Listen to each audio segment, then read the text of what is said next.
Грандиозная пятилетняя экспедиция по Якутии Российской академии наук начнется уже в этом году. Около 20 научных школ мирового уровня сдали проекты для участия в ней. Отметим, что это вторая комплексная экспедиция в истории Якутии. Первая произошла в период с 1925 по 1930 годы и послужила мощным толчком для социально-экономического развития республики.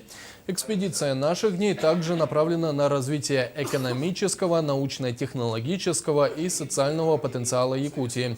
Что касается финансовой стороны, затраты на проведение экспедиции составят около 4 миллиардов рублей. Связано с основами, которые будут заложены для развития новых отраслей, новых кластеров, которые также будут основой для дальнейшего развития нашего региона, нашей республики. Без разработки новых технологий, новых материалов, без разработки и производства новых отраслей эти вопросы развить невозможно.